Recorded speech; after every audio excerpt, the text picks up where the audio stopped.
Hello दोस्तों, feel free में आपका स्वागत है। दोस्तों, आज जैसा कि हमने थंबनेल में देखा, आप लोग थंबनेल देख के आए होंगे कि मुझे कुछ हो जाएगा। सबसे बड़ा फियर रहता है, इसको मैंने कैसे ठीक किया, क्या क्या मैंने स्ट्रेटेजीज अपने ऊपर अपनाई जिसकी वजह से ये ठीक हुआ, मैं सब डिस्कस करूंगा। बट उससे पहले मैं ये बताना चाहता हूँ दोस्तों कि मैं ये फोटो लगा रहा हूँ यहाँ पे। यार, फ्री में देख कर निकल जाते हो, आपको तो पैसा भी नहीं लगता सब्सक्राइब करने में। दोस्तों प्लीज वीडियो को लाइक करो और चैनल को सब्सक्राइब करें। दोस्तों, मैं बहुत सारी चीजें लेके आने वाला हूँ फ्यूचर में ना, तो थोड़ी सी मेरे को मोटिवेशन देने के लिए प्लीज आप ना वीडियो को लाइक एंड सब्सक्राइब कर दिया करो चैनल को, तो उससे मेरे को मोटिवेशन मिलेगी। जैसा कि आपने थंबनेल पे देखा कि यार मुझे कुछ हो जाएगा, मैं बताऊं क्या हो जाएगा। आपको लगता है कि आप मर जाओगे, है ना? यही लगता है ना सबको।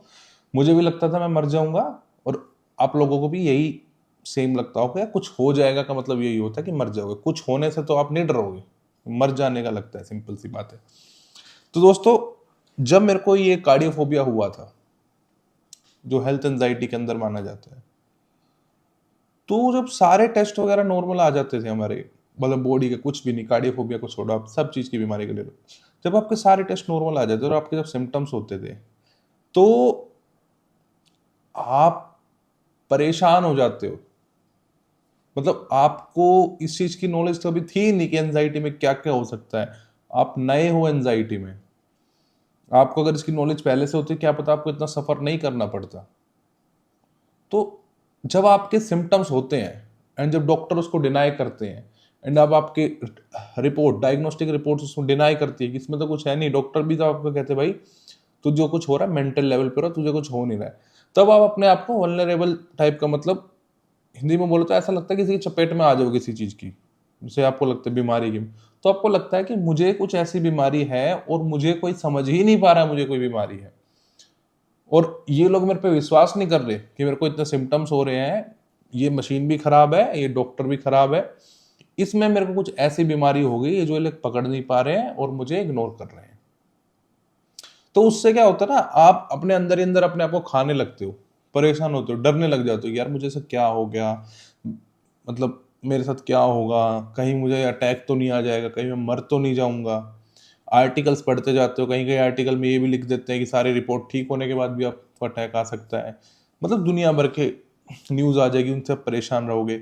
ये चीजें आपको पल पल पल पल पल पल करके मार देती है अंदर से, और सिम्टम्स होते रहते हैं।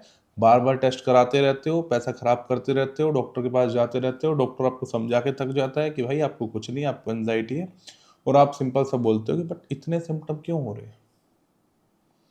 अगर कोई आपको पकड़ के समझा भी दे कि भाई, अगर आपको पहले से नॉलेज होती कि ये सब चीजें होती है, तो आप आई थिंक इतना सफर ना करते एंजाइटी में। दोस्तों, मैं अभी भी बोलता हूँ सिम्टम्स होते हैं एंजाइटी में, किसी हद तक का भी सिम्टम्स आ सकता है। तो बात करते हैं मैंने इसको कैसे क्योर करा, कैसे ठीक करा। दोस्तों, जब मेरे को चेस्ट पेन होता था ना, और हार्ट रेट बढ़ती थी, बीपी बढ़ता था, ये बढ़ता था, और रिपोर्ट सारी नॉर्मल होती, तो मुझे लगता था यार कुछ तो रह गया, मैं मरने वाला हूँ बस। तो ना मैं अपने लाइफ की स्टेजेस है ना प्रिडिक्ट करने लग जाता था मरने की, कि मैं इस टाइम पे मर सकता हूँ, मैं 15 दिन बाद मर सकता हूँ, या कोई फेस्टिवल हो, या किसी का बर्थडे हो, या फिर कोई त्योहार वगैरह जैसे टाइप, जैसे दिवाली के पास हुआ था मेरे को, तो मेरे को ऐसा लगता था कि मैं दिवाली तक नहीं बचूंगा, मैं सबका माहौल खराब कर दूंगा। इस टाइप की मेरे को फीलिंग्स आती थी। या फिर न्यू ईयर पे कुछ हो जाएगा, या आने वाले 4-5 साल में कुछ हो जाएगा, शादी के टाइम पे कुछ हो जाएगा, या मेरी जॉब लगने के कुछ दिन बाद कुछ हो जाएगा, है ना, या बच्चा होने के आसपास कुछ हो जाएगा, होने वाले दिन हो जाएगा बच्चे के। तो ऐसे ऐसे मैं प्रिडिक्ट करता था अपनी, और अपनी एज भी प्रिडिक्ट करता था कि भगवान बस मेरे को 60-65 साल तक जिंदा रख दो, मैं अपनी 60 की उम्र देखना चाहता हूँ, और उसके बाद तो कोई दिक्कत नहीं है। ऐसी ऐसी करने, बूढ़े लोगों को देख के भी मैं थोड़ा परेशान हो जाता हूँ, यार इनकी लाइफ कितनी मस्त है, दे आर डूइंग गुड, मतलब हम कितने परेशानी में। तो ऐसे ऐसी चीजें प्रिडिक्ट करने लगे, मतलब मैं मौत प्रिडिक्ट करता था, कहीं कुछ हो ना जाए, इसका मतलब यही था कि मरने का डर लगता था। और मैं इतना, मतलब 100% श्योर था कि मरूंगा तो मैं इस हार्ट की बीमारी से ही मरूंगा। पर धीरे धीरे क्या होता है ना, ये आपकी एंजाइटी शिफ्ट होती रहती है। अच्छा, हार्ट का ठीक हो गया, फिर जाएगा ब्रेन में, मतलब कुछ सर दर्द होने लगे तो आप वहां पे घूमते रहोगे कि सर में कुछ हो गया, ट्यूमर हो गया मेरे को, कहीं टेस्ट कराया तो कुछ नहीं आया, या ब्रेन हेमरेज तो नहीं हो जाएगा मेरे को स्ट्रोक तो नहीं आ जाएगा। ठीक है, तो इसी चीज को लेकर आप घूमते रहोगे, यहाँ से शुरू हो गए, इधर घूम के जाओगे, पेट में जाओगे, कैंसर वैंसर सारी दुनिया भर की बीमारी में, आखिरी में जाके फिर से उसी में आ जाओगे। पॉइंट ये है कि मुझे कुछ हो जाएगा, मैं मर ना जाऊं। दोस्तों इसके लिए मैं 4-5 क्वेश्चंस हैं, मैं चाहता हूँ आप लोग उसे नोट डाउन भी करो और नोट डाउन के साथ साथ आप उसका जवाब दो मेरे को। तो वो कुछ क्वेश्चंस हैं, मैं आपको बता देता हूँ। तो ना आपको अपने आप से ये क्वेश्चन पूछना है कि यार मेरे पास कोई प्रूफ है कि मैं बीमार हूं या नहीं। मतलब एज अ आपको तीसरा आदमी बन के सुनना है अपने बारे में कि यार मेरे पास क्या प्रूफ है कि मुझे कुछ प्रॉब्लम है सिवाय सिम्टम्स के। और अगर सिम्टम्स है तो उसको आप कैसे प्रूफ कर सकते हो कि आप किसी रिपोर्ट में शो करो या किसी डॉक्टर आपको बोले कि हाँ भाई तेरे को हो रहा है, मुझे दिख रहा है, तेरे को चेस्ट पेन हो रहा है, तुझे दिख रहा है, रिपोर्ट में आ रहा है, या कोई आपको सर दर्द हो रहा है तो आपके सर में कोई बीमारी दिख रहा है। तो आप ये पाओगे कि मुझे तो कोई प्रूफ ही नहीं मिल रहा, तो मुझे ये सब क्यों हो रहा है। तो दोस्तों यही जो इसकी होती है मेन चीज होती है कि कोई प्रूफ नहीं है, कोई सिम्टम है बस, और सिम्टम्स के पीछे पीछे आप भागने लग रहे हो। एंड वो सिम्टम्स दोस्तों मैं बताता हूँ कि बिल्कुल इंटेंस फील होते हैं।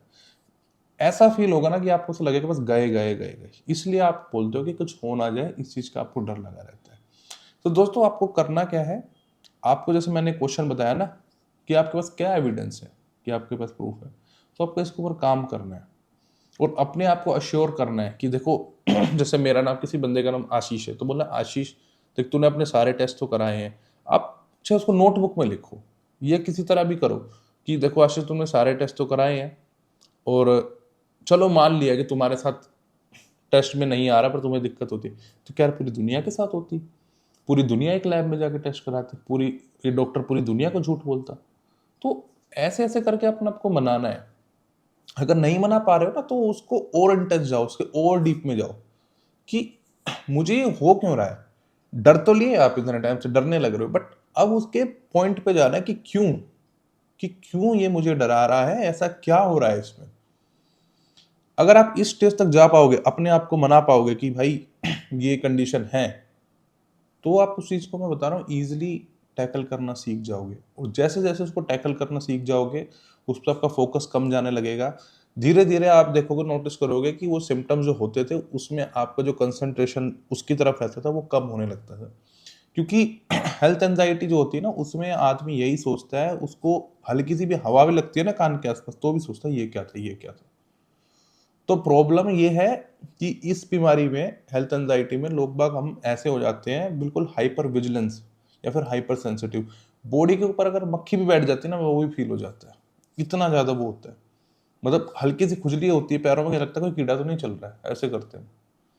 तो दोस्तों आपको अपने आप को मनाना होगा, कोई आपकी ऐसे हेल्प नहीं करेगा कि आपके साथ बैठ के गले में हाथ डाल के, नहीं। आपको खुद को समझाना पड़ेगा कि भाई देख ये डॉक्टर के हिसाब से तो मैं नहीं मर सकता, और ना इन रिपोर्ट के हिसाब से मर सकता, ना किसी रिसर्च के हिसाब से मर सकता। तो मेरे पास कोई प्रूफ भी तो होना चाहिए अपनी बात को सही साबित करने का। ठीक है, तो थोड़ा सा एग्रेशन के साथ रखो कि भाई ऐसे कैसे क्या होगा, मेरे में तो कुछ गलत नहीं है। तो इसी की प्रैक्टिस करनी है आपको। सुबह उठ के करो, थोड़ा शाम के टाइम पे करो, जब आपके थॉट सबसे ज़्यादा इंटेंस होते हैं उस टाइम पे ज़्यादा करो कि देखो मुझे तो कुछ नहीं है, एंड ये जो हो रहा है ये सिर्फ एक एंजाइटी के कारण ना, कुछ मेरे हार्मोन्स वो डाउन हो रखे हैं उसके कारण हो रहा है। तो उस पर आप धीरे धीरे काम करोगे, हर 10-10 15-15 दिन में आप अपनी प्रोग्रेस चेक करोगे तो आप ये नोटिस करोगे ये चीज़ डाउन आ रही है। तो इससे ज़्यादा तो कुछ नहीं करना आपको मेरे हिसाब से। इतना करोगे आपको डेफिनेटली थोड़ा अच्छा लगेगा। मैंने किया था, टाइम लगा था, बट मैं देखो ठीक हो गया। मतलब डायरेक्ट और कंटिन्यूअसली मैंने इसी अप्रोच को अपनाया और मैं ठीक हो गया। एंड दोस्तों इधर उधर से भी बातें मैंने पूछी नहीं हो, मैंने बहुत अच्छी अच्छी जगह पे विजिट करा था जहाँ से मैं ये सब चीज़ें सीखी, है ना। तो इन चीज़ों को अप्लाई करो, जैसे जैसे मुझे पता लगती जाएगी मैं आपको बताते जाऊंगा। और हो सके तो आने वाले मैं काफ़ी एक अच्छी सीरीज स्टार्ट करने वाला हूँ जिससे कि आपको बहुत ज़्यादा बेनिफिट मिलेगा। एंड हो भी सकता है कि आप थोड़ा बहुत उससे क्योर हो सको, क्योंकि पूरा तो बोल नहीं सकते, ऐसा तो बोलना सही नहीं होता, बट क्या पता आपको बहुत ज़्यादा हेल्प हो जाए। तो फील फ्री में बने रहने के thank you so much. And दोस्तों प्लीज़ वीडियो को लाइक कर दो और चैनल को सब्सक्राइब करके थोड़ी सी मेरे को मोटिवेशन दो। Thank you.